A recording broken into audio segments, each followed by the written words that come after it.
Olivier Armbruster, bonjour. Bonjour Laurent. Tu es fabricant et vendeur de matériel musical, plus précisément des pédales d'effet.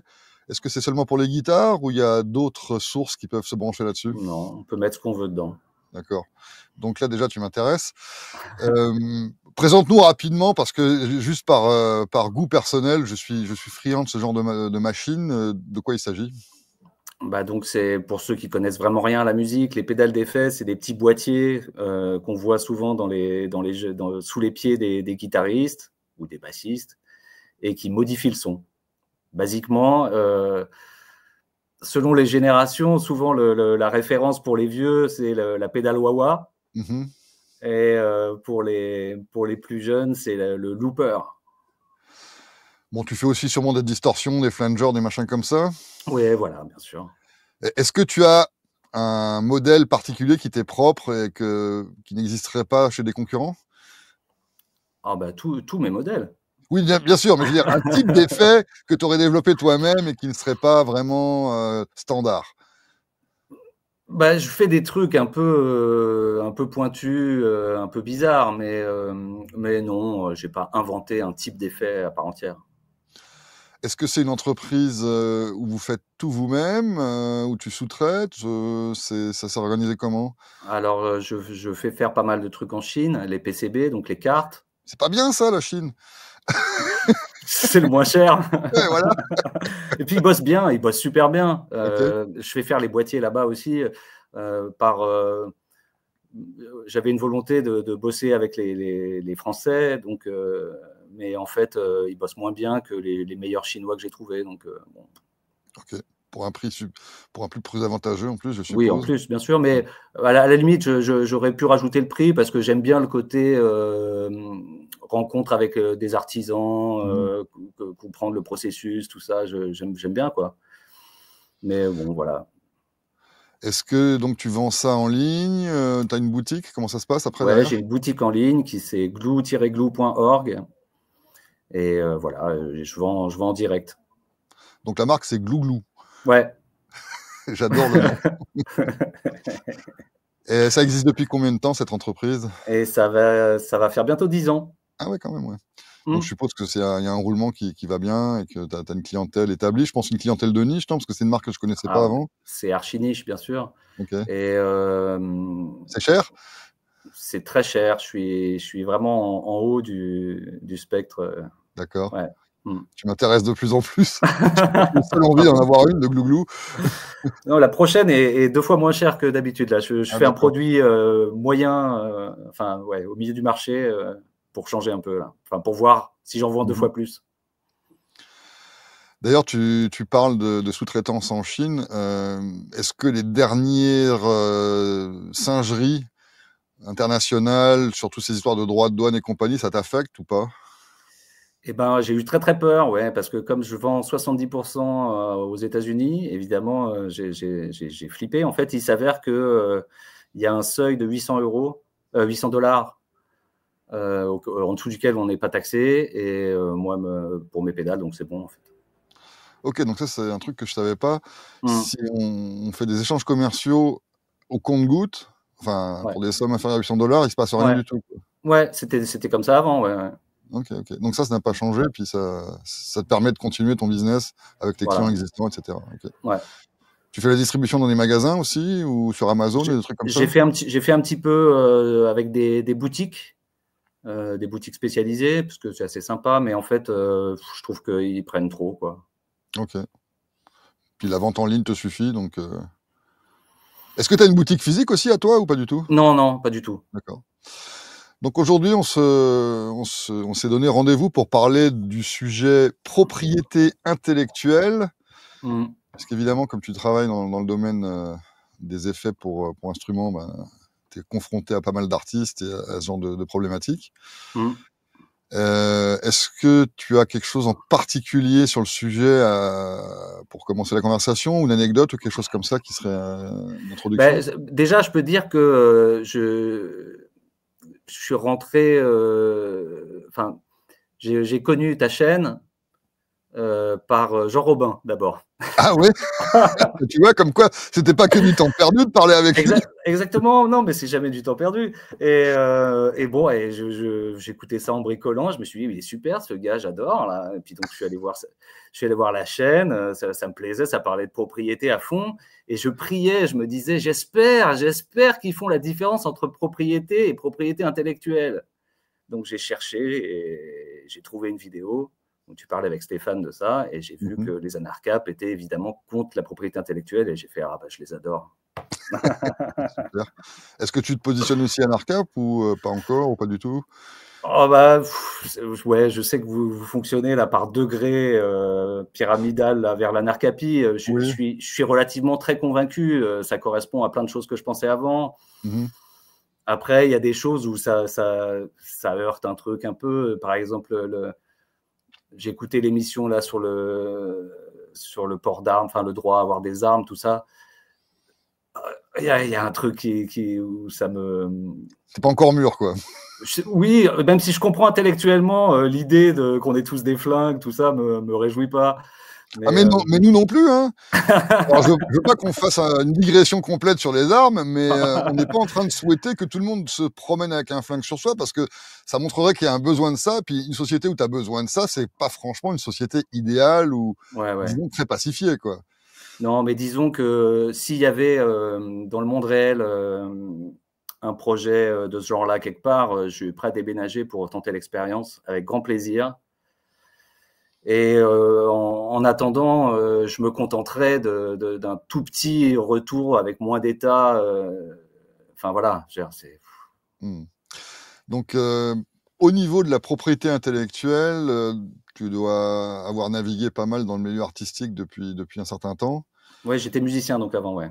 D'accord, tu faisais quoi? Et ben, j'étais dans comment dire, la musique électronique, D'accord. Donc home tu as produit des ah studio. oui, tu m'avais envoyé un album, que Ouais, tu avais produit il y a une vingtaine d'années. c'est ça. Je le mettrai aussi en description. C'était assez intriguant d'ailleurs, je l'ai écouté 2 fois, je dis: «Ah, ça saute du coq à l'âne», Ouais. c'est pas mal. Donc oui, est-ce que par rapport, par exemple, à cette production-là, tu as eu des ennuis avec ça? Ou est-ce que ça t'a Oui, oui, enfin des ennuis. Donc, en fait, moi, ça t'a bloqué?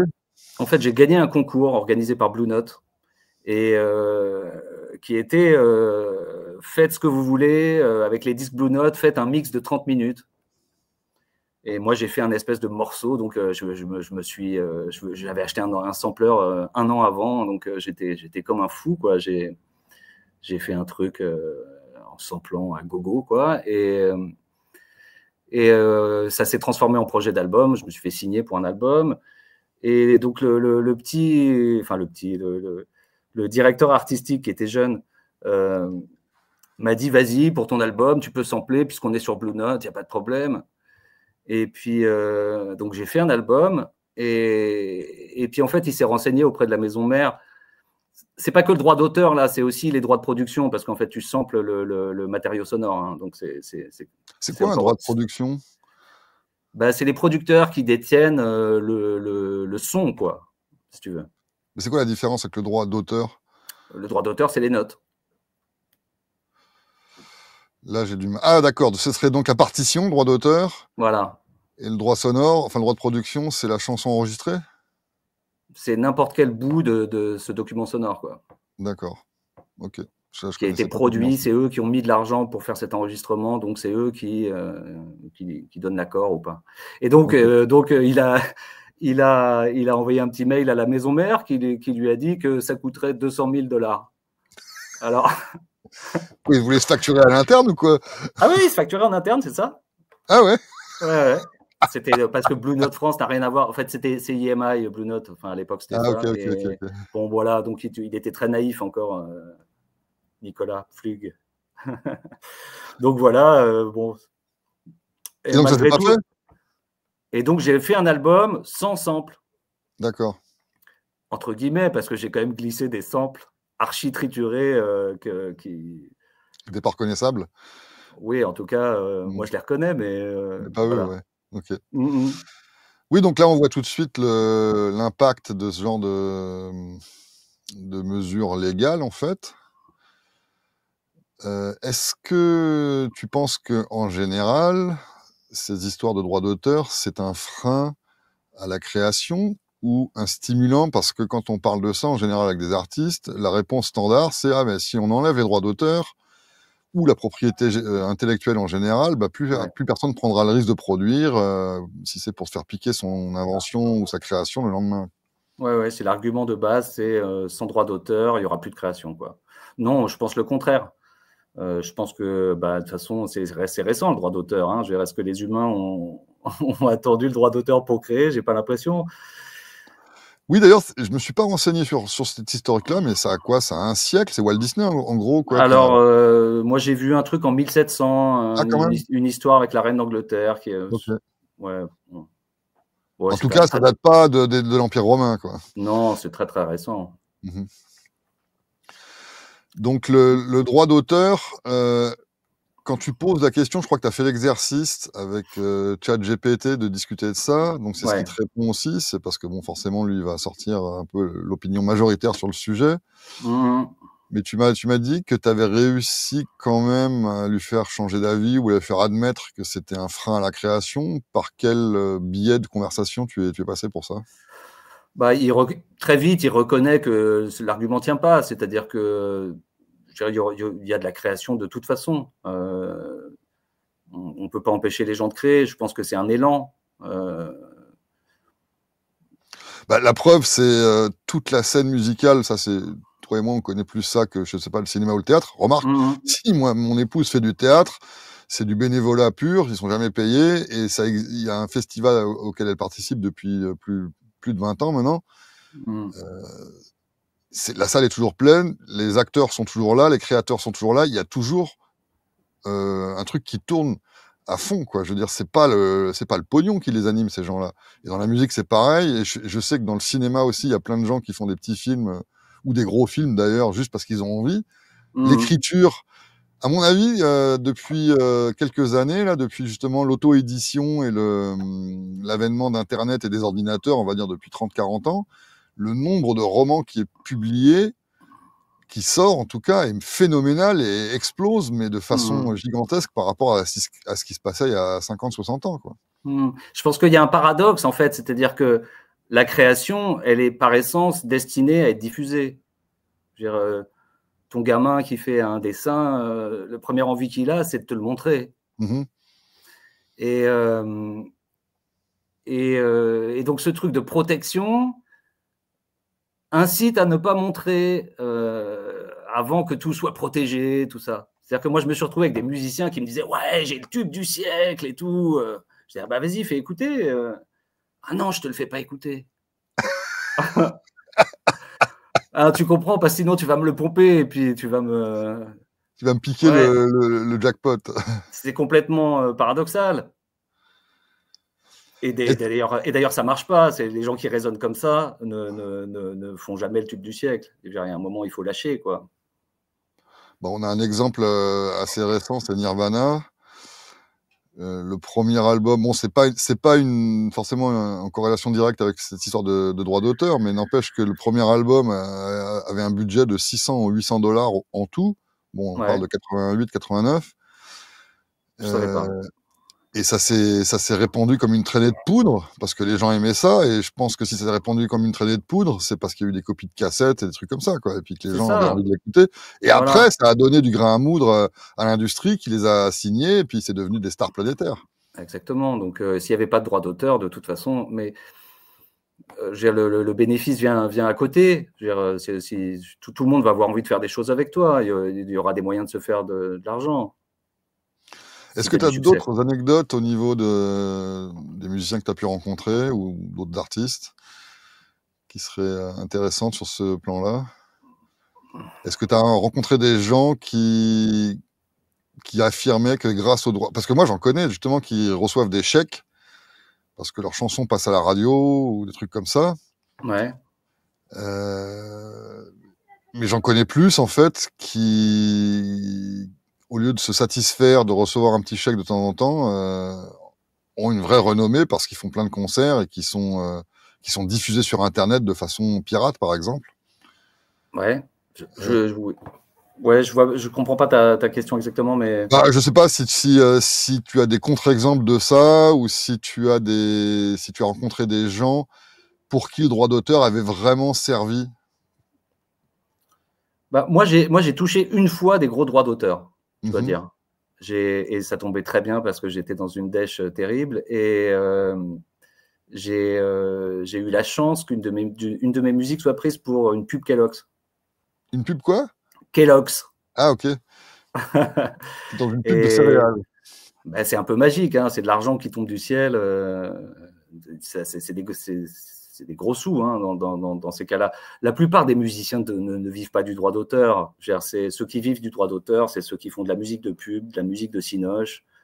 Et puis, Bah, surtout oui, les producteurs, en fait. hein. Surtout les producteurs. Non, le droit d'auteur, parce que le France 2 paye le droit d'auteur de la pub.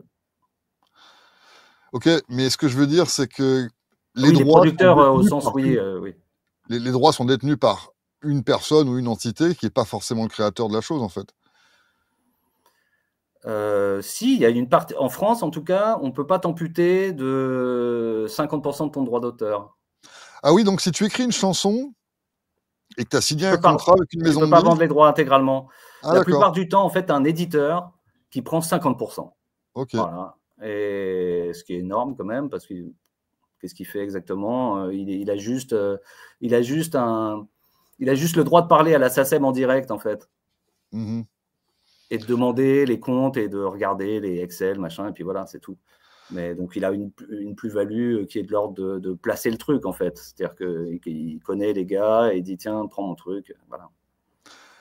Alors, derrière ça, comment ça se passe si tu veux renégocier ou tu veux négocier avec quelqu'un d'autre? Il faut que le créateur et le producteur, s'il y a un partage à 50%, soient d'accord pour que, par exemple, le musicien passe chez un autre producteur?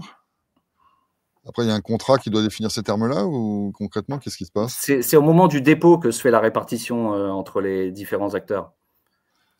Et pareil aussi au niveau du texte, il suffit qu'il y ait une phrase, come on, get it, et c'est bon, tu as 50%. Ah ouais, Ouais, c'est complètement débile. c'est complètement débile, ouais. Et ce que je veux dire, c'est si toi, par exemple, en tant que musicien, tu es bon, par contrat lié à un producteur ou une maison de disques et vous Ouais. faites 50-50 et Non, que la maison de disques, elle va prendre sur les ventes de disques et sur les ventes de streaming, mais le droit d'auteur, ça va être avec un éditeur. ah oui, d'accord, OK. Ouais, je navigue pas assez dans les sphères hautes de l'industrie musicale pour comprendre Oui, ces bah, détails-là. oui, bah, c'est fini pour moi aussi. J'ai quelques souvenirs de tout ça, mais bon, c'est beaucoup de gens qui tournent autour des artistes et qui se font plein de blé. Hein. Mmh. Faut pas se leurrer. Alors, j'aimerais qu'on aborde, le côté, plus théorique de la chose. C'est-à-dire que le droit d'auteur en tant que tel, si tu as écouté la vidéo justement qu'on avait faite il y a peut-être 2 ans maintenant avec Stéphane, c'est quelque chose d'indéfendable sous un angle rationnel, puisque la création, c'est quelque chose d'intellectuel, d'intangible, Ouais. même si ça finit sur un support physique. Et donc, on ne peut pas en être propriétaire, puisqu'on ne peut pas être propriétaire d'une idée ou d'une abstraction, vu qu'on ne peut pas se la faire voler. On On peut pas peut se la faire. l'enfermer. On a le droit de garder son idée pour soi. Ah, mais tout à fait, on peut très bien avoir plein Et d'idées dans sa tête et ne jamais voilà, les diffuser. Ça, voilà, tout à fait. Mais ce que je veux dire, c'est que Moi, si. ce que j'ai aimé, pardon, ce que j'ai aimé dans l'argumentation de cette vidéo, c'est que l'application de ce droit demande de contraindre plein de gens. Bah, c'est ça. C'est à Voilà, ça que et je voulais ça, venir. j'ai trouvé que c'était très pertinent. C'est-à-dire que si toi, tu écris une chanson et que tu me la joues parce que tu n'es pas quelqu'un qui garde les choses dans sa tête et que tu es fier de ton nouveau tube, Mm, euh, moi, je l'entends, je l'écoute, je rentre chez moi et je la reproduis intégralement. Même note, même parole. mm. Ce n'est pas du vol parce que si c'en était, déjà, il faudrait que tu montres ce que tu as perdu. Or, bah, tu as toujours les idées dans ta tête, ta guitare. J'ai rien perdu. Tu n'as rien perdu, ton enregistrement chez toi, il est toujours là. Enfin bref, tout ce que tu avais Mm, préparé autour de la chanson, c'est toujours à ta disposition. et de manière exclusive. Et puis derrière ça, si tu voulais m'empêcher à moi de reproduire cette chanson, tu serais en train de contraindre de manière coercitive l'usage de mes propres ressources, de mon esprit, de mon corps, en m'empêchant de jouer avec ma propre guitare ta chanson. Ouais, j'ai un exemple concret. C'est l'histoire des boîtes de nuit. J'avais acheté un bouquin sur la SACEM qui s'appelait Main basse sur la SACEM, et il y avait des petites anecdotes sympas. Et à la fin des années 70, c'est le boom des boîtes de nuit, en fait. Tout d'un coup, il y a 3 fois plus de boîtes de nuit partout en province, tout ça. Et puis la SACEM, toujours à l'affût de se faire plus de blé, se dit bon, bah, on va faire une taxe sur la diffusion dans les boîtes de nuit, quoi. Et elle a envoyé des troupes d'inspecteurs dans les boîtes de nuit. Et la moitié des patrons de boîtes de nuit les ont accueillis avec des fusils. Et ils ont acquis le droit de ne pas payer ces droits SACEM. Voilà comment on négocie avec l'État. Ouais. C'est beau, Pratique non? de criminel, réponse Non, de mais criminel. alors, pour revenir à ce que tu disais, du coup, voilà, je veux dire, le patron de boîte de nuit paye un DJ. Ce DJ a acheté des disques. Et des petits gars en costard-cravate veulent interdire à ces gars de dire. Enfin, voilà, veulent Donc, mettre une en fait, il taxe. voulait récupérer un pourcentage. Enfin, il voulait une dîme sur cette Oui. activité-là. Mais tu sais Mm. que, en fait, c'est quelque chose que devraient faire aussi les croque-morts, parce qu'aux pompes funèbres, lors d'une séance de funérailles, tu peux passer de la musique. Tu es soumis aussi à ces trucs-là. Tu dois payer des droits Oui, d'auteur. ouais, ouais, Donc, ouais, c'est sordide. j'aimerais que les croque-morts s'arment un petit peu comme les gens dans les boîtes de nuit et se défendent contre. Parce qu'en plus, sans déconner, pour des funérailles, Ouais, bah, qu'est-ce on que est tu moins dans un truc, guerrier, je pense, Ouais, mais dans ces c'est quand même moments-là pas aussi. tellement festif comme ambiance. Donc, en plus, tu viens demander du pognon à ces gens-là qui Ouais. sont en train de pleurer, mais ça va, oui. Mm, Ils ont pas de limite, quoi. mm. Oui, donc, d'un point de vue de droit, bah, le droit d'auteur n'existe pas, c'est simple. Ça s'étend d'ailleurs à tout le reste, c'est-à-dire les 2 autres branches de la propriété intellectuelle qui sont les marques déposées et les brevets. Ouais. Ça aussi, c'est complètement absurde d'un point de vue strictement rationnel d'essayer d'en faire de la propriété. Hem, un brevet, c'est un droit exclusif, un pseudo-droit bien sûr, exclusif sur un procédé pour arriver à obtenir un certain résultat. Tu peux avoir un brevet sur un moteur, sur n'importe quoi, enfin un truc qui fait quelque chose. Mm. Pourtant, tu ne peux pas, et c'est là que je voulais aussi en venir avec cette remarque-là, tu ne peux pas avoir un brevet sur une recette de cuisine, par exemple, qui est aussi un procédé. Mais ça, en revanche, c'est pas brevetable. J'aimerais que les gens soient un peu plus alertes, ceux qui défendent en tout cas la notion de propriété intellectuelle, au fait que ce n'est absolument pas carré. Ces distinctions-là sont arbitraires. Et donc, on voit bien que ça ne découle d'aucune logique en soi. C'est simplement des décisions qui ont répondu à, je suppose, des intérêts particuliers qui ont. Parce qu'on sait que, par exemple, le brevet est une source de revenus énorme pour des entreprises qui ne fonctionnent que pour ça, c'est-à-dire que il y a des gens. Je sais qu'au Texas, par exemple, il y a un comté où les juges sont particulièrement axés là-dessus, et donc il y a plein d'entreprises là qui naissent qui s'appellent des requins de brevets, et leur seule activité, c'est d'acheter des brevets, même les trucs les plus improbables, et puis de trouver des compagnies qui font la chose qui ressemble à leur brevet pour les poursuivre et gagner de l'argent comme ça, quoi. C'est Non, du pur parasitisme, hein. c'est un truc de tyran.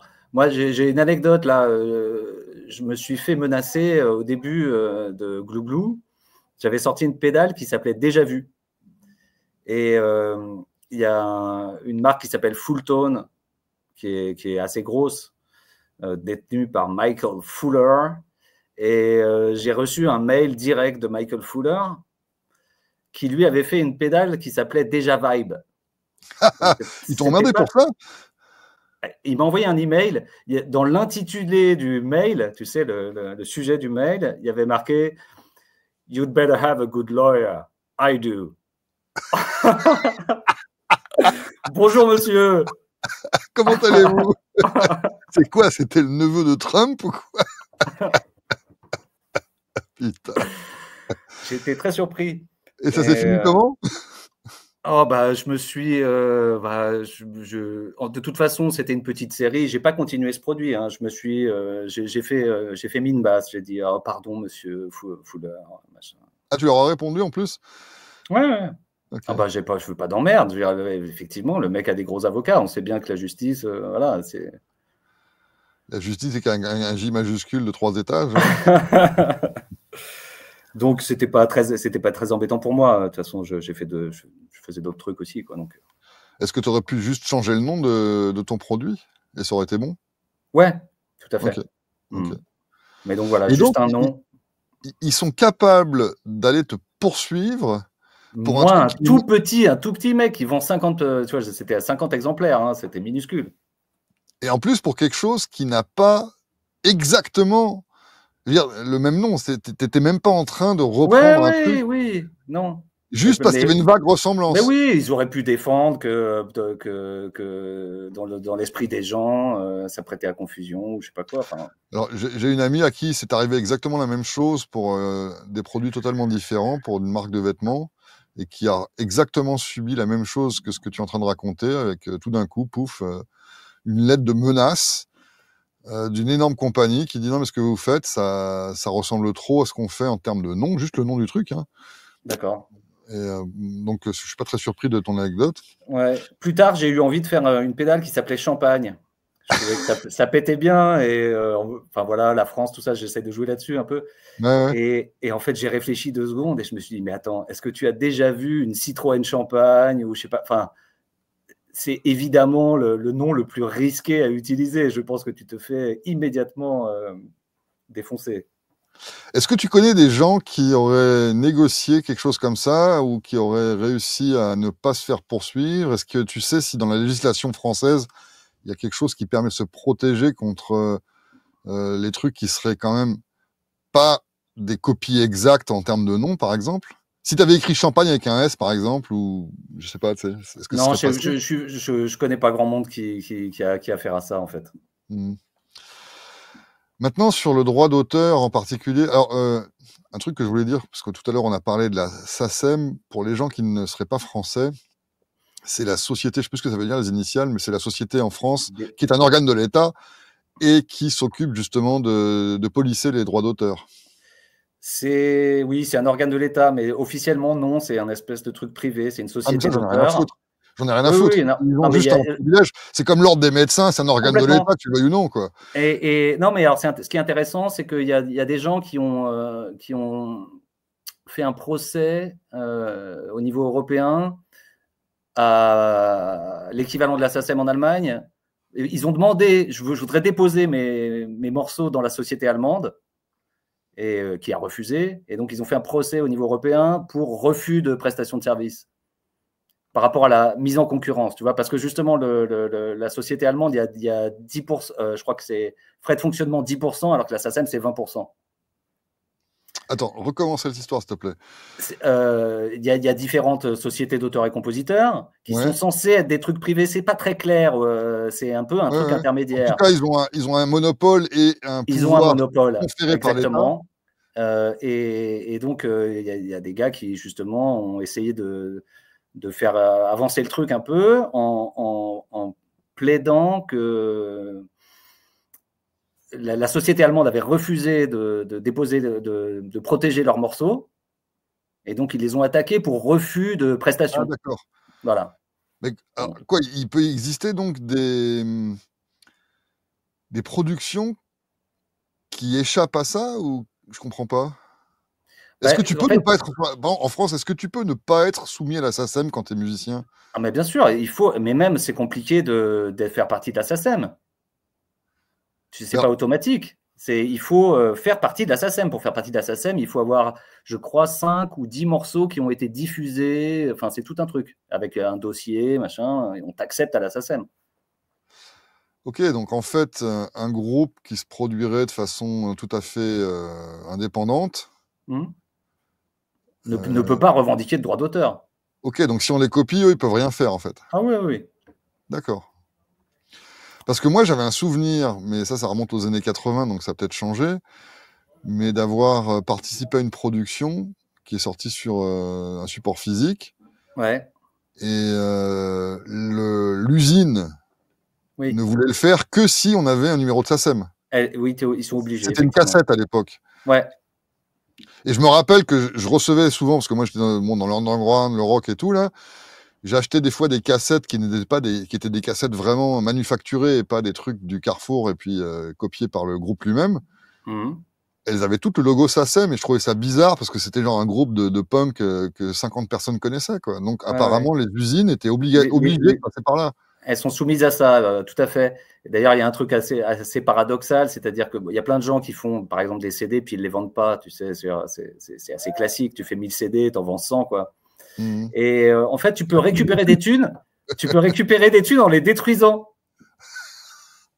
Ouais, mais là ça n'a rien à voir avec le droit d'auteur, c'est encore une autre Non, connerie, ça. non, tout à fait. Mmh. Ben si, c'est justement cette taxe SACEM que tu récupères, je Quoi? crois. C'est-à-dire que tu as payé la SACEM pour sortir ton CD, Pour l'impression, pour ouais. l'impression, et quand tu Ouais, les détruis, on te la remorse, quoi. ouais, c'est ça. C'est du Donc, génie. il y a un endroit où on détruit les CD, quoi. C'est vraiment du génie, sérieux, quoi. Il y a pas de limite au gaspillage, à l'absurdité Non. sur Idiocratie Planète, quoi. Il y a rien qui tient dans tout ce délire-là. Hem, J'aimerais aussi préciser, tu me diras si tu es d'accord avec ça, mais que quand on parle de droit d'auteur et qu'on dit ou même de propriété intellectuelle en général, comme les brevets et ce genre de choses, et qu'on dit que ça n'a aucun sens, ce n'est pas un appel à la copie, comment dire? Pas illégale justement, mais d'un point de vue simplement social, si toi et moi on se connaît maintenant d'ailleurs, et que tu me chantes ta chanson et que moi je la reprends sans te le dire, il y a un côté moral qui est quand même pas très délicat de ma part. C'est-à-dire que ce que je suis en train d'essayer d'expliquer, c'est que dans une société libre, il n'y aurait pas de problème de plagiat ou de duplication forcément sauvage, car la réputation des gens qui font ça serait tellement ternie que ils auraient peut-être du mal à faire des affaires. Tu vois ce que je veux dire? Bah, ça, c'est une question de goût moral, quoi. Moi, personnellement, je m'en fous. Je trouve que, il y a pas de je veux dire, si jamais tu reprends ma chanson, je suis honoré. Ah, mais alors ça, c'est ce que je dis toujours, hein, C'est qu'elle t'a plu. oui, oui. Puis faire la promotion d'un artiste sur internet parce qu'on a aimé son truc et justement faire passer une copie, c'est très bien. Non, ce que je voulais dire, c'est le scénario, par exemple, où tu sors un album, donc tu te fends d'une production, d'un produit fini, de A à Z, hein. Et puis moi, Mmh. j'arrive avec mes gros sabots, je le prends, je fais mes propres copies. Alors effectivement, moi, ça me choque pas plus que ça, dans le sens où toi, tu rien perdu en tant que producteur, tu as toujours tes CD originaux, etc., ou tes vinyles. Mais d'un point de vue des simples relations sociales et puis de la bienséance, en ce qui me concerne, je trouve que si c'est moi qui étais le copieur, j'aurais pu te demander ton avis quand même et t'en parler, tu vois, juste par correction, te signaler que je fais ça d'une manière et éventuellement t'impliquer dans le projet pour que quand moi je fais mon propre marketing, il y ait une sorte de synergie, de symbiose entre nous. Mais là, je parle pas de droit ou de choses comme ça. Je parle simplement de correction, quoi. Oui, enfin, je sais même pas si ça a du sens parce que on est dans la duplication de la musique, je veux dire, au début, on te copiait sur des cassettes, hein, moi Ouais. je les achetais par pack de 10, hein. Le C'était un peu moins bon quand même. Puis on faisait Mhm. des et donc il y avait quand même, un intérêt à acheter l'original. Mais, je veux dire, aujourd'hui, la copie de la musique et depuis 2000 quoi, heu, c'est une réplique parfaite à un coût zéro. Voilà. Et moi, ce que je me disais à l'époque, parce que si demain il y a une machine qui, qui peut répliquer du pain à coût zéro, est-ce qu'on va interdire cette machine au prétexte de sauver les boulangers, quoi? Je veux dire, c'est, c'est évidemment un progrès. Je veux dire, ça y est, le pain ne vaut plus rien, c'est sûr, mais c'est génial, Ah oui, non? c'est tout à fait génial et moi, je suis le premier dupliqueur de musique, de la planète, enfin pas de la planète, mais je suis le Mmh. premier avocat de ça. Ouais, J'en consomme des kilomètres cubes, mais à longueur de journée. donc la musique ne vaut plus rien, je veux dire, voilà. Il Bah, faut je suis pas l'acheter. d'accord. Alors ça, c'est autre chose parce que si je télécharge, un album, c'est parce que justement, il vaut quelque chose pour moi, il me fait plaisir, quoi, donc bon ça mais sur le plan Non, économique, mais sur le effectivement, j'ai marché, quoi. sur le marché, j'ai rien dépensé. Il y a plus de Mais rareté, on peut le copier à l'infini. ah oui, mais c'est pas de ça que je voulais parler. Pardon. J'ai aucun souci avec le téléchargement sur le plan moral, hein, je parle parce que bien sûr Ouais, sur le plan du droit, il y a 0 problème, mais même sur le plan moral, il y a aucun souci de ma part à ce qu'un individu, comme moi se gorge en permanence de copies parfaites qu'il a prises sur des forums russes, par exemple. ouais, Non, ça me choque pas du tout. En revanche, ce que je voulais dire, c'est que du moment que tu vas produire quelque chose de manière, commerciale, moi, je suis producteur de non, CD ou de c'est-à-dire vinyle. un support physique? Ouais, bah, je Ouais, ou même si j'ouvre un site web où je vends de la musique, parce que ça, on peut le faire aussi. ouais, Vendre des fichiers, ça se fait, il y a plein de plateformes qui le font. Hem, ah bah si, moi, sympa. j'ai plusieurs comptes sur un site qui s'appelle Bandcamp. Ouais, sur Bandcamp, ouais. Je connais des gens qui effectivement vendent sur Bandcamp et ils ont une petite, communauté qui leur permet ouais, ça effectivement, ça Ouais, ouais, existe. puis moi, je reçois régulièrement de l'argent, alors que moi, j'ai Mmh. mis tous mes albums à 0, donc Ouais, tu peux les télécharger sans payer. J'ai quand même des gens qui m'envoient de l'argent. Ce que je voulais dire, c'est que si j'étais Bandcamp, par exemple, ouais. et que je prenais ton album que tu as sorti ailleurs et que je le mettais sur mon site qui s'appelle Bandcamp et que je faisais une page à ton nom avec ta photo et ta musique, mais sans t'en parler, je Mmh. trouverais ça indélicat. Tu vois ce que je veux dire? Ouais, ouais.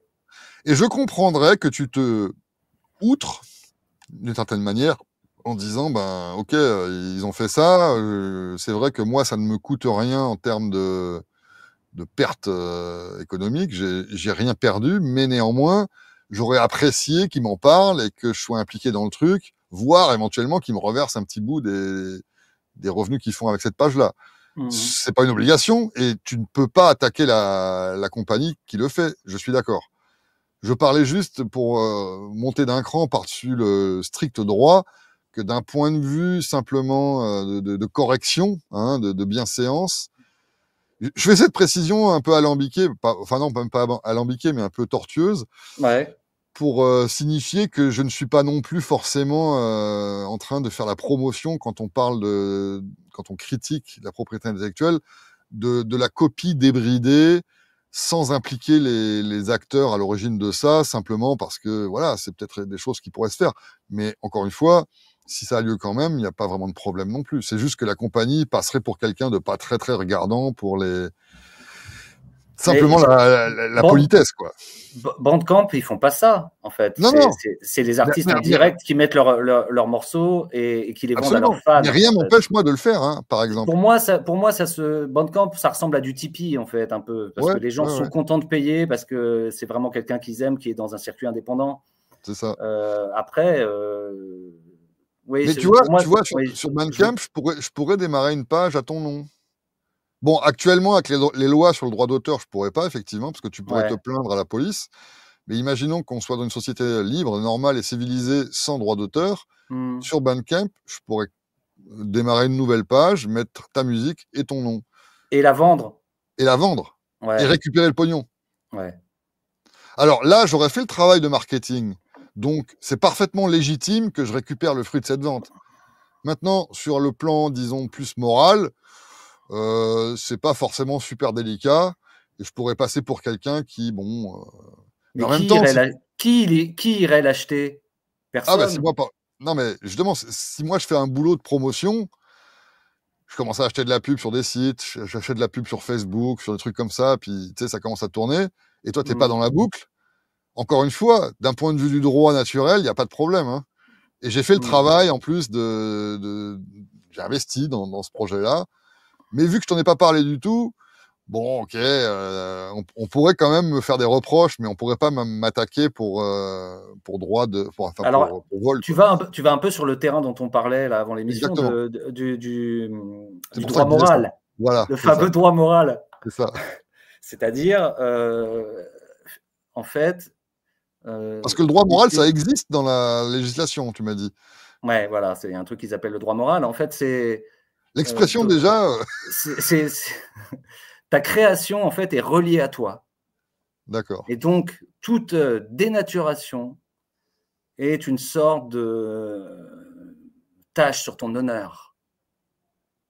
Donc ça veut dire que tu as le droit de dire, tu as le droit de donner ton avis, enfin même d'imposer. Alors je vais te prendre un exemple, par exemple, un exemple concret justement d'un pote musicien qui a repris du Jacques Brel. Mmh. Et la fille de Jacques Brel, qui est donc ayant droit, est connue pour être particulièrement chiante. Elle fait réenregistrer tout le monde en disant non, là, tu as oublié une virgule. Ah Elle ouais? écoute les trucs. Alors, il ne s'agit pas de se faire des sous. Hein. Je veux dire, elle gagne rien à faire ça. Elle passe ses journées à ça, par contre. Elle a des demandes, elle écoute et elle dit non, ne me quitte pas 2 fois, pas 3. Refaites-le. Mais, je comprends pas. On est obligé de passer par elle pour publier une chanson de Jacques Brel? Ouais, tout à fait. Donc T'as pas le droit si moi dans ma cave, là, t'as pas le droit de j'enregistre une publier. Non, tu peux pas. Ça, c'est le droit moral, justement. mais c'est en France ça ou d'après toi c'est partout? Ah bah, c'est partout. Moi, depuis le Canada, si je fais une chanson de Jacques Brel, faut que je lui Ouais, envoie d'abord avant et pour qu'elle approuve la publication? ouais. Et donc je suppose que si je le fais sans passer par elle, Elle est l'héritière de Jacques Brel, donc elle sait quelle est la vraie nature de ce morceau, tu vois. ouais, c'est ça, ouais. C'est dans ses gènes. Mais, si je le fais quand même, donc, je peux avoir une poursuite, c'est ça? Ouais. Et qu'est-ce qui se passe alors? Elle te signe une sorte de bon pour, production, un truc comme ça? Un Alors, document qui te permet de montrer après: «Si, si, j'ai regardé, j'ai autorisation»? administrativement, je sais pas exactement comment ça se passe, mais je connais 2 artistes qui ont eu affaire à elle, donc c'est concret. Ah ouais, c'est Mmh. fou ça. Ouais. Et Bah, donc alors ils appellent après, ça les héritiers sont plus ou moins énervés. Il y en a qui s'en foutent sûrement et qui ouais, ouais, bien autorisent sûr. tout. Mmh. Mais donc dans ce cas-là, tu es en train de me dire qu'il y a une législation qui donne le contrôle à une personne sur le travail d'une autre. Donc on est en plein esclavage, quoi. Ah oui, c'est ça, exactement. Mmh. J'ai une Je autre suis histoire sur ce droit moral que j'ai lu là, que j'ai trouvé marrante. Un peintre connu, je ne sais plus son nom, pas content je sais pas, il devait faire du ménage dans son atelier, jette 2 toiles à la poubelle. Et évidemment, rien ne se perd, ça a circulé, tout ça. Et puis un jour, ça se retrouve à Drouot, en vente aux enchères. 3 millions. Ouais, voilà. Évidemment, le mec super énervé fait un procès et il a réussi à faire annuler cette vente. Ah ouais? Ouais, C'est complètement dingue. c'est Il fou y a des ça. gens qui votent encore, quoi. Hein. Et c'est complètement dingue, quoi. Le type, il fout un truc à la poubelle et après il emmerde les gens qui récupèrent ces Ouais, c'est poubelles. ça. Ouais, ouais. Il l'abandonne, objectivement, il l'abandonne son machin, donc J'étais lui, sûr il que ça te s'approprie plairait. son seul truc et après finalement: «Non, j'ai changé d'avis. Un jour c'était à moi, donc c'est de nouveau à moi». Ah ouais, ouais, c'est Ça n'a mon aucun œuvre. sens. Ouais, Bon, c'est le droit moral. le droit moral, bah, écoute, je vais essayer de me renseigner là-dessus parce que rien que le terme, c'est d'une Bah oui. insanité complète, quoi. Droit moral. Je pense qu'on va pouvoir faire des bonnes blagues, là-dessus. Hem, Après, il y a les histoires de brevets. Je sais pas si toi, en tant que fabricant de pédales d'effets, tu es, soumis à l'utilisation de brevets extérieurs ou si toi-même tu peux en déposer. Comment ça se passe concrètement Alors, dans ta production? il semble que les circuits électroniques ne peuvent pas être déposés. Ah Heu, tiens, pa Parce qu'il suffit de changer une résistance et c'est autre chose. mais ce que je Donc, comprends mais pas, c'est ce qui qu'on est est fou, censé ce qui est fou, c'est que moi, quand je parle avec des gens et que je me présente, je parle de mon métier, c'est une réaction vraiment pour n'importe qui, hein, un normie qui est en dehors du truc et tout, qui connaît rien. C'est une réaction archi courante, mais majoritaire. C'est est-ce que tu as déposé tes trucs? C'est vraiment inscrit dans l'inconscient collectif. Ouais, ouais, ouais, ouais. C'est Et création égale attention, protège, protège. non, mais les gens sont obsédés par ça. Moi, j'ai Ouais, pas mal ouais, de gens ouais. autour de moi aussi qui sont dans des milieux artistiques différents et effectivement, Donc non, moi, mes créations ne sont pas du tout protégées et je m'en fous pas mal. Et en fait, je dois dire que même ça a fait partie de l'attrait. Comment dire, j'ai commencé à ce business de machine en me disant, je vais vendre du physique. Je vais plus vendre de l'abstrait et donc on s'en fout de protéger ou je sais pas quoi. Ce qui compte, c'est que moi, j'ai produit le truc. Si quelqu'un la veut, il est obligé de s'adresser à moi. Et voilà. donc toi, tu n'as rien déposé en termes de brevet, mais est-ce que tu pourrais le faire? Je pense que je peux déposer le nom avec les fonctionnalités, probablement. Tu vois, tu parlais de fonctionnalités. Ouais, Apparemment, ouais, c'est ouais. ça qu'on peut déposer. Donc, Mhm. comme Michael Fuller, qui m'a expliqué qu'il a dépensé des millions pour des brevets et qu'il se ferait un plaisir fou de m'attaquer. Donc, j'imagine que c'est pas gratuit hein, non plus de déposer un truc. Ah C'est non, très, non, très c'est pas cher. gratuit. C'est très, très cher. Mm. Si tu veux le faire au niveau mondial, c'est encore plus cher. Non, moi, je connais pas bien tout ça. Par contre, moi, je peux te poser une question. Mhm. Moi, j'ai le sentiment que ces trucs de brevets, tout ça, euh, ralentissent la démocratisation des. Comment dire je vais prendre un exemple. Un truc comme Photoshop ou Illustrator. Euh, Ça fait 20 ans qu'ils sont là. Il y a pas un concurrent.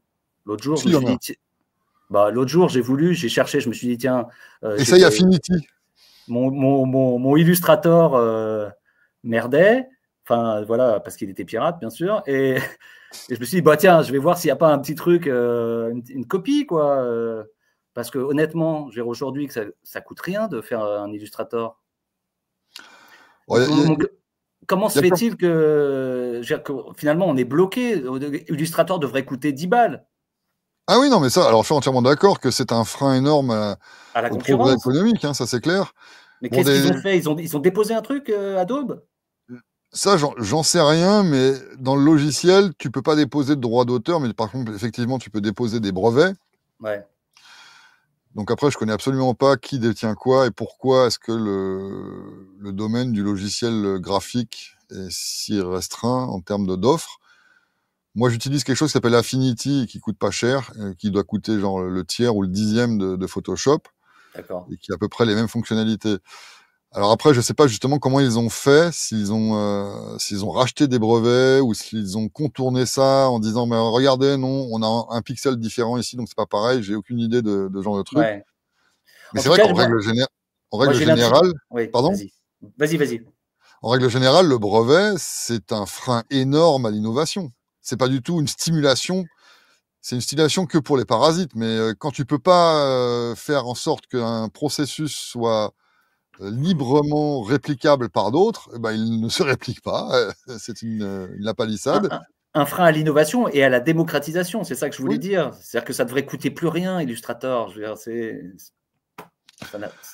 Il y a sûrement des gens qui le font quand même, justement, sur la scène de l'open source. Je sais que sur Linux, il y a quand même pas mal de trucs. Je sais pas s'ils sont aussi bons ou aussi pratiques que les trucs comme Illustrator qui sont maintenant des machines rodées. Néanmoins, à mon avis, ça doit exister. Mais effectivement, d'un point de vue commercial, c'est pas non plus. C'est j'ai pas non plus. l'impression que ça pousse à installer des rentes, en fait. Absolument. Bah, Voilà. absolument. Quand tu vois que tu as en gros 3 OS sur le marché, tu as Windows, tu as les trucs de Apple, je sais plus comment ça s'appelle, macOS, un truc comme ça, et puis après tu as les open source du type Linux et toutes leurs variantes. Ouais. Donc dans le dernier segment, c'est bon, là, c'est soumis à rien grâce au fait que effectivement, mais c'est quand même dépendant de ces histoires de législation, parce que si on appelle open source, il y a quand même des licences open, je sais pas quoi, là, tu es obligé de mettre dessus, de dire que c'est libre, en fait. Par défaut, c'est pas libre, en gros, j'ai l'impression. Ouais. Mais si Windows, par exemple, est aussi répandu et Microsoft aussi omniprésent, c'est bien qu'ils sont protégés par ce genre de saloperie. Et il y a régulièrement des procès. Moi, je me rappelle, dans les années 90, les procès que faisait Lotus à Microsoft ou à l'envers, parce qu'il y avait un truc pareil entre Excel et puis Lotus 1, 2, 3, des histoires de brevets, de machins, de boutons, etc. Ça consomme des ressources économiques effroyables, parce que les avocats, comme tu l'as dit, c'est cher et c'est hargneux en plus. Mais face à ce genre de problème, les gens, effectivement, vont pas pouvoir développer plus de choses. Quand l'offre reste restreinte et que la demande est la même, bah, les prix montent. Hein, voilà, donc on paye en fait des rentes, effectivement. C'est exactement le système de rente, il est fondé comme ça. Et donc là, j'ai pris l'exemple de Photoshop, mais je pense que c'est général. Donc je trouve que ce serait un truc intéressant à développer, parce que les gauchistes qui sont toujours à gueuler sur les grosses boîtes, machins, ça pourrait les toucher, non? De leur Après, ils dire, vont dire, bah, il n'y a qu'à faire du Linux, j'en sais rien, mais il faut voir que les gauchistes, ils sont aussi libéraux que toi et moi, sauf qu'ils le sont que pour eux et pas pour les autres.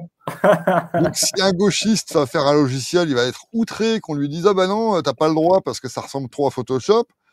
Et il va dire, non, non, c'est pas bien, mais si c'est dans l'autre sens, ça va, quoi. C'est-à-dire, si c'est quelqu'un d'autre qui le fait, il dira, bah non, ça va freiner, je l'ai créé, et c'est normal que je sois protégé, quoi.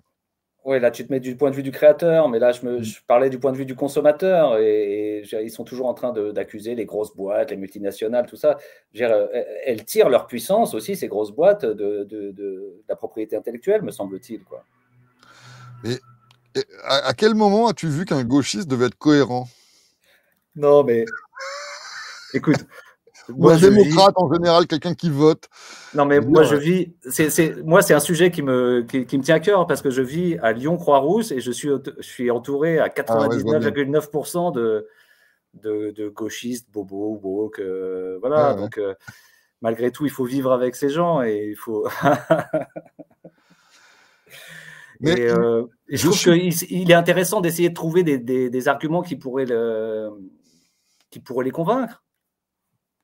Bah, le premier argument, c'est que c'est illégitime, hein, le droit d'auteur, c'est simple, quoi. Ça, c'est complètement illégitime. Donc, Oui, mais les gens sont ultra légalistes. peut-être, mais c'est quand même illégitime. Oui, oui, ben, on est d'accord, mais je veux dire, ils comprennent pas ça. Moi, j'essaie de faire des analogies des fois, c'est-à-dire que, ok, j'ai pas le droit de recopier ta chanson ou de recopier ton logiciel ou d'en faire un qui ressemble. Est-ce que j'ai quand même le droit, je sais pas, de me marier avec une femme qui ressemble à la tienne? Enfin, tu sais, c'est complètement débile comme comparaison, mais tu vois ce que je veux dire? Oui. À quel moment, parce qu'ils sont tout le temps dans l'arbitraire, à quel moment tu mets ta limite et pourquoi? Et c'est une question rhétorique, parce qu'évidemment, il n'y a pas de réponse. Pourquoi est-ce que les chorégraphies ne peuvent pas être protégées ni par un brevet, ni par un droit d'auteur? Pourquoi est-ce que les recettes de cuisine ne peuvent être ni protégées par un droit d'auteur, ni par un brevet? Et pourquoi un logiciel, oui? Pourquoi un livre, oui? C'est débile. Alors, moi, je trouve que là, on approche de la question de aussi, est-ce qu'il y a vraiment de la création ex nihilo? Bah, Tu oui et vois? non, enfin, ça dépend mais c'est pas Bah, grave, peu en importe. fait, non, mais si, parce qu'en fait, je veux dire, on est toujours, c'est le sujet de l'imitation.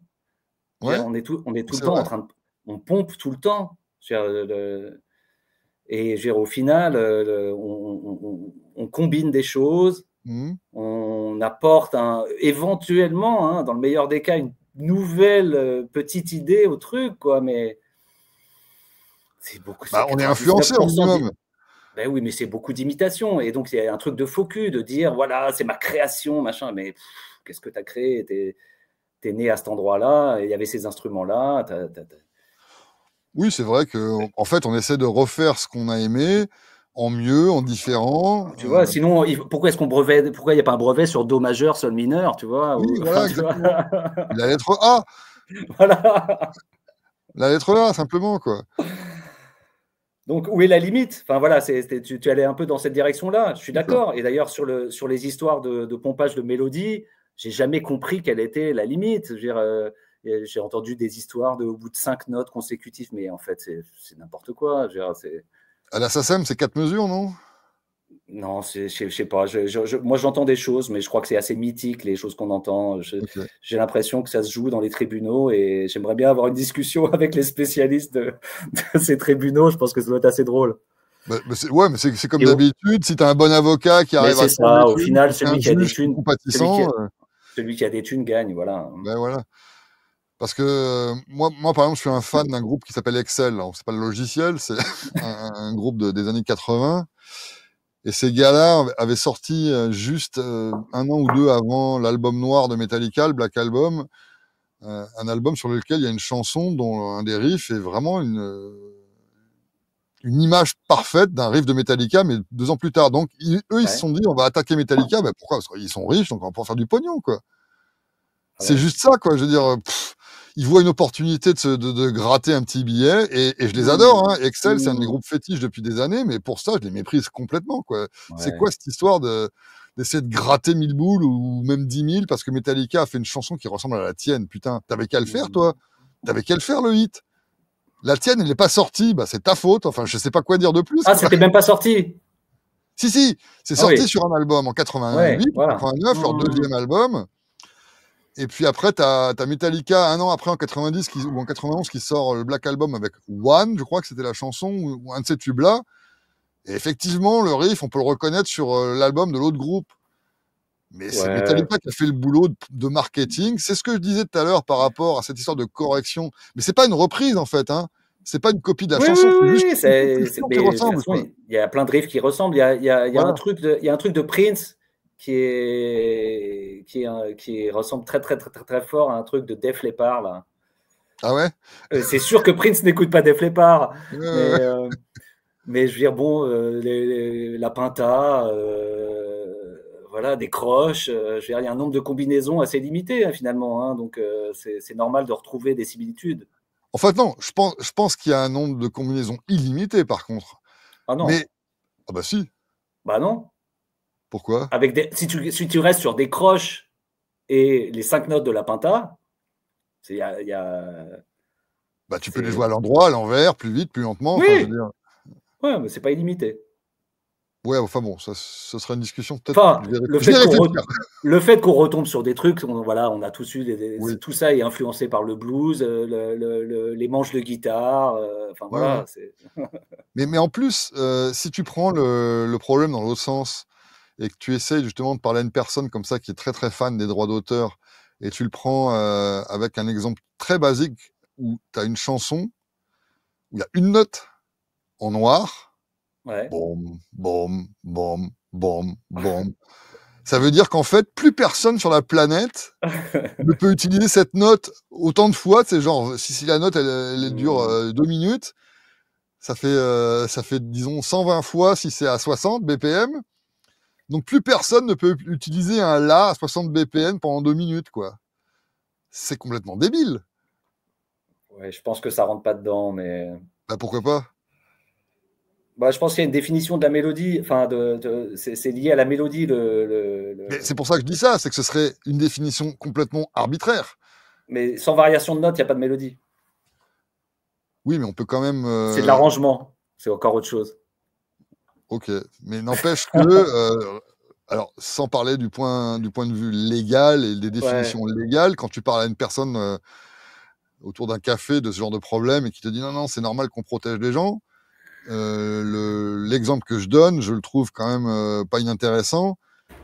Euh, pour faire en fait réagir la personne et lui faire dire à quel moment est-ce qu'il faudrait qu'il y ait une deuxième note dans cette série de 120 là. Il faudrait qu'il y ait un si à un moment donné pour que ce soit protégeable par le droit d'auteur. Ah bah non, 2 notes ça suffit pas. Bah 3, 4, 5, 9. Mais pourquoi? Mmh, Il n'y a pas de raison. Il n'y a non, il y a aucune pas de raison. raison. Non. Enfin bon, c'est le truc habituel sur l'arbitraire du droit positif et de ces genres de monopoles qui sont décernés. Et je trouve que ta remarque de tout à l'heure était très bonne sur le fait que les gauchistes sont toujours les premiers à hurler contre les monopoles, le capitalisme. Ouais. Et ce sont aussi les premiers à vouloir du monopole, mais du moment qu'il est détenu par l'État ou par les artistes. Moi, ça, c'est la dernière question que j'avais envie de te poser. D'après toi, et ça, c'est une vraie question, pourquoi les gauchistes, en général, sont beaucoup plus tendres envers les artistes, même les artistes à succès, qui sont milliardaires et qui donc sont largement aussi, entre guillemets, coupables qu'un Bernard Arnault, je sais pas qui, là, d'être Ouais. détenteur de milliards d'euros ou de dollars. Pourquoi les gauchistes sont beaucoup plus tolérants envers la richesse des artistes qu'envers la richesse des entrepreneurs, par exemple, et envers ce que font les artistes, comme établir des monopoles. Ils sont favorables à ça, mais les entrepreneurs, quand ils ont un monopole, c'est pas bien. Qu'est-ce que ça suscite chez toi comme réaction? Ils sont peut-être trop sentimentaux. Je sais pas. Oui, alors c'est ça. En fait, ils aiment les artistes, donc ils leur donnent un passe-droit pour certaines choses. Oui, parce que quelque part, je crois que par contre, ils vont critiquer des footballeurs payés des millions. Hein. Oui, oui, Voilà. oui. Donc c'est vraiment une Bon, histoire de discipline finalement. Ils s'identifient. Il y a un truc d'identification à l'artiste. c'est ça. Et puis, comme on aime ce qu'ils produisent, on aime la personne qui l'a produit. Mais ça explique quand même pas pourquoi, dans un certain sens. Alors oui, psychologiquement, ça l'explique. Mais quand tu essayes d'avoir une conversation un peu carrée et qui fait fi de la psychologie et puis des affects, ce qui est pas facile, hein, je reconnais, mais comment est-ce qu'on peut expliquer qu'un gauchiste soit tout à fait d'accord avec l'idée de droit d'auteur? Moi, je pense que c'est parce que ça le concerne, hein. Il y a beaucoup de gauchistes qui aiment faire de la musique ou du cinéma, des trucs comme ça. En tout cas, c'est des milieux qui sont beaucoup plus infestés de gauchistes que de droitards. Mm. Et donc, je peux comprendre que par osmose, justement, on se dise, bon, bah ça, c'est pas pareil. Hein, on peut mettre des monopoles là-dessus, on peut gagner de l'argent avec, c'est pas mal, c'est pas un problème. C'est pas vraiment du capitalisme. En fait, la question de fond, elle est peut-être là. Et là, je réfléchis à haute voix, mais Mm. j'ai l'impression que tout le milieu artistique se considère comme non capitaliste, non entrepreneurial, tu vois. Pour eux, monter un projet de groupe ou de pièce de théâtre, c'est pas un projet capitaliste, c'est pas une entreprise. C'est le camp du bien. Ouais, c'est le camp du bien, mais ça a l'air d'être quelque chose qui est différent que de se regrouper et de mettre des ressources ensemble pour produire une machine ou des pédales de distorsion, justement. Est-ce que toi, en tant que producteur de ce genre de matériel, on te fait des remarques anticapitalistes ou tu passes au-dessous de ça? Euh, Est-ce que tu as des employés déjà? j'ai un employé périodiquement. D'accord. À contrat? Et non, non, au black. Oui, à On contrat, est, quoi. on est tranquille, non, sur cette chaîne. Oui, On on va... est tranquille, vas-y. Ouais. De toute façon, apparemment, que les employés du fisc sont en train de se suicider en France, donc c'est Ah bon. bon? Oh, mais quelle Ouais, bonne j'ai vu nouvelle! passer un truc. Qu'est-ce que c'est que ça? J'ai vu passer Attends, je vais le sortir, là, ça me fait marrer. Euh, Attends, je vais le lire. C'est une dépêche qui est sortie par TF1. Alors, le syndicat Solidaire Finances Publiques alerte sur les conditions extrêmement dégradées dans lesquelles la campagne des impôts sur le revenu s'est ouverte. Il pointe notamment du doigt des suppressions de postes. Au total, 5 agents de l'administration fiscale se sont suicidés depuis janvier, selon un document interne de la DGFiP. Alors, on ne sait pas si c'est à cause de ça, mais c'est quand même une bonne nouvelle.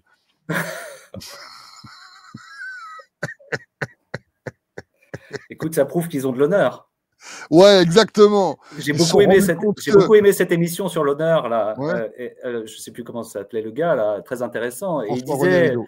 le jour où les politiciens se suicideront, c'est peut-être je m'intéresserai à la politique. Mais je trouvais ça très très bon. Bon, bref, donc je sais plus ce qu'on disait avant cette petite excursion vers les suicides du fisc. Mais ouais, donc en gros, le fait d'avoir un employé, puis de produire des choses et d'être entrepreneur de matériel musical, est-ce que dans ton cercle social, ça te met une casquette de ville capitaliste ou pas? Non, pas vraiment. Parce que tu restes Non, modeste. Maintenant, si tu exactement. gagnais beaucoup d'argent, beaucoup d'argent, est-ce que ça changerait les choses?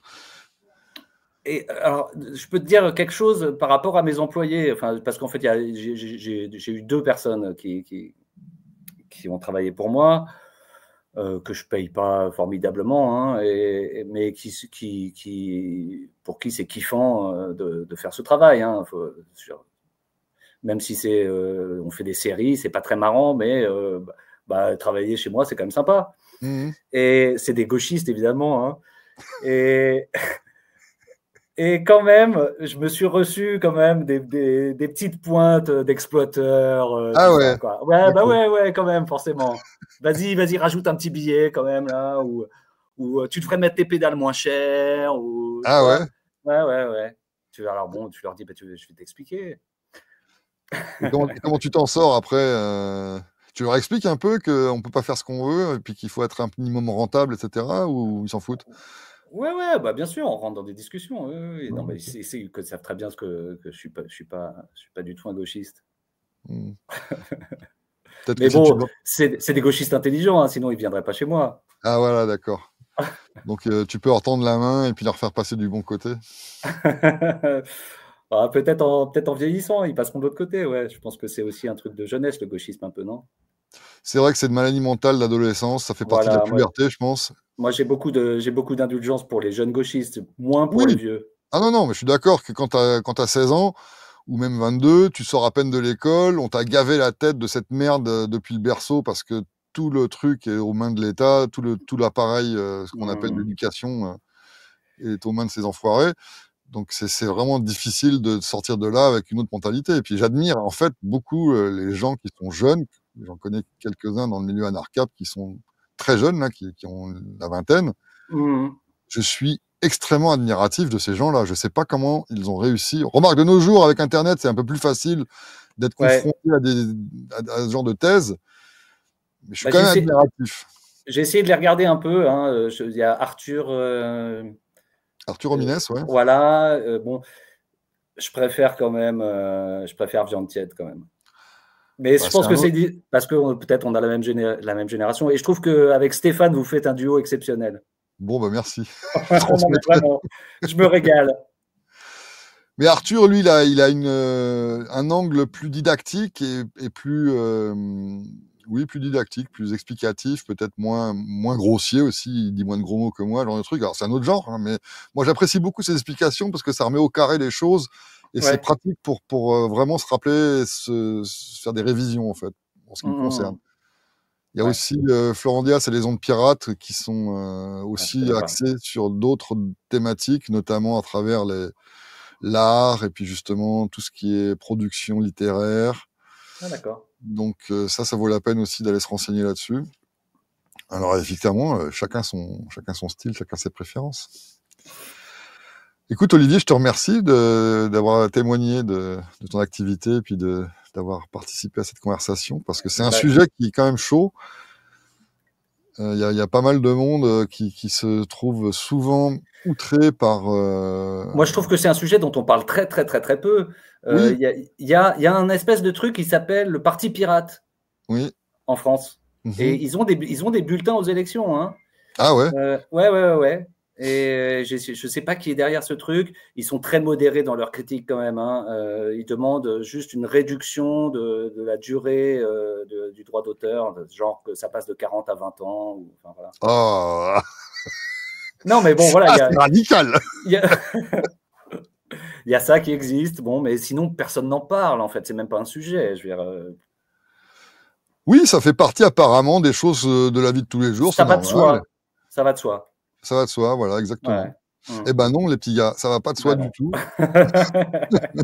On est d'accord. Déracinez-moi ce truc-là et puis continuez à pirater des trucs Alors, et continuez à produire. à propos du futur, parce que moi Mmh. j'essaie d'être optimiste, Oui? j'entends que l'IA va faire bouger le droit d'auteur. Ah bon? Oui, parce que en fait, quand tu crées une image par IA, Ouais. moi je le fais un peu, je m'amuse comme passe-temps, hein, Ah moi aussi j'adore. et, en fait, tu peux en faire ce que tu veux de cette image. Ouais. Tu peux la diffuser, tu vois. Et en Ouais. fait, l'IA, qu'est-ce qu'elle a fait? Elle a combiné des trucs existants. Mmh. Donc finalement, pourquoi on refuse à l'être humain ce qu'on accorde à la machine? Ah, sous cet angle-là, oui, c'est intéressant, Oui, oui, effectivement. mais au Ouais. niveau juridique, Mmh. ça pose un gros problème. Là, les ayants droit alors pour l'instant, c'est les doubleurs de films là, qui s'excitent, là, mais ça va poser des problèmes au niveau juridique. Ça va montrer que ça ne tient pas. Parce que pourquoi on Effectivement, c'est autoriserait un une bon point, machine j'avais à le pas pensé à faire? ça. Mmh. Ouais, voilà. Parce que là, depuis quelques jours, il y a une espèce de mode d'utiliser comme thème ou comme style un truc de cartoon japonais, là, je connais pas Ouais, trop le truc, moi. je vois Ils ça. m'envoient Ouais. sortir plein Yamazaki ou d'images non, sur je ce sais pas. modèle-là. Ouais. Apparemment que ça crée un peu un tumulte sur ce plan des droits, justement. Mais oui, c'est ça. Mmh. Donc ça risque de faire bouger les choses. Bah, tant mieux, mais j'espère que ça les fera bouger dans le bon sens parce que, ce qui risque d'arriver, c'est l'inverse aussi, c'est que la législation soit plus restrictive, que les Oui, IA soient plus brimées et cetera, quoi, hein. ouais, mais du coup, ça va faire bider le mouvement IA. Or, tout le monde investit à mort là-dedans, et donc ils vont pas vouloir d'un truc qui Ouais, freine. effectivement, effectivement. Bon, bah, attendons la suite, Ouais. mais je suppose que là, je réfléchis aussi à haute voix que dans ce problème d'IA, il va y av il on peut argumenter, si on est favorable au droit d'auteur, que l'IA et qu'en même temps, on ne veuille pas brider les IA, que l'IA, elle, combinant une telle masse d'informations pour arriver à produire quelque chose, si elle synthétise le travail de 50 000 artistes pour te produire une image, ou disons qu'elle s'en inspire, C'est la pas le quote-part serait cas. tellement infinitésimale que ça compte plus, quoi. Ouais, mais c'est pas le cas dans l'utilisation. C'est systématiquement des prompts dans le style de machin, et Ah, voilà. oui, sous cet angle-là. Bah oui. Non, moi, je pensais au fait que quand tu demandes pas un style particulier, l'IA, de toute façon, elle ne peut que produire ce qu'on lui a donné à manger. Ouais. Mais Donc, bon, elle va ouais. tu vois, tu veux une image de cochon, ben, tu lui dis pas dans le style de ceci, elle va regarder et tu lui dis: «Je voudrais un tableau qui ressemble à un truc du 19e siècle». Ouais. Bah, elle va regarder tous les tableaux du 19e siècle qui ont des cochons qui Du coup, ça devient difficile de savoir à qui revient le droit d'auteur, quoi. bah, c'est ça. C'est plus Hmm. définissable et surtout, même si c'était possible, ce serait tellement infinitésimal si, par exemple, on pouvait prouver que l'IA avait pris de l'inspiration sur 50 000 personnes. Qu'est-ce que tu vas donner?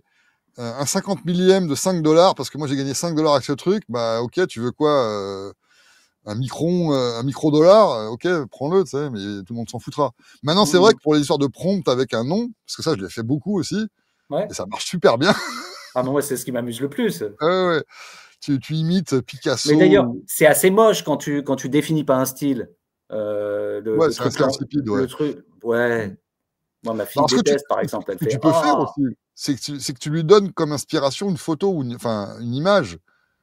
Sans lui donner le Oui, style, tu lui donnes une image comme source et lui il s'inspire de cette image en particulier. tout à Ça fait. marche bien aussi. Mhm.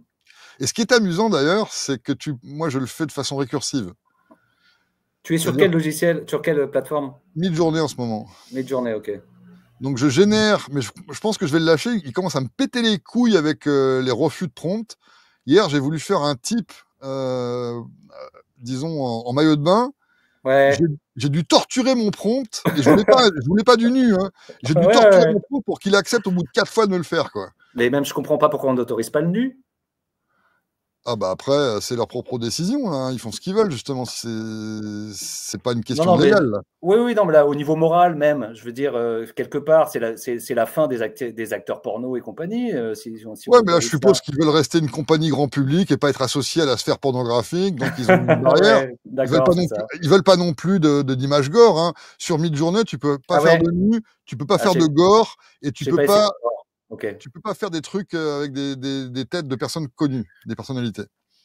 Ah bah, moi, je le fais sur OpenArt, justement. Voilà, puis moi je le fais sur Grok.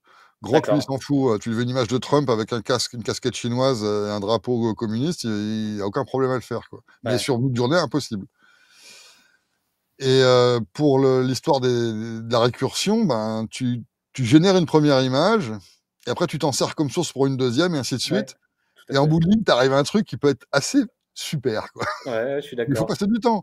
Ouais. Donc bon, Ouais, vive l'IA, on dit l'IA, machin, il y a plus rien à faire, c'est pas vrai. c'est pas vrai, c'est juste un outil, quoi. Ouais. L'imagination, elle est dans ta tête, elle est pas dans l'IA. L'IA, c'est juste un exécutant. C'est en fait, c'est un Photoshop de luxe, quoi. Mmh mh.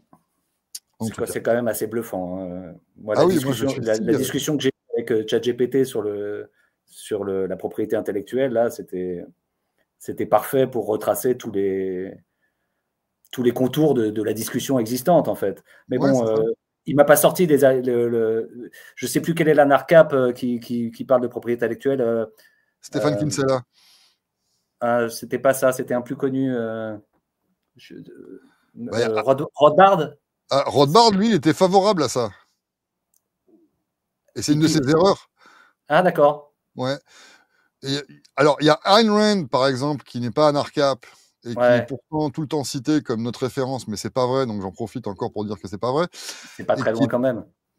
ouais, mais quand même, si, elle est plus minarchiste qu'anarcap, donc pour moi, c'est une crevasse infranchissable.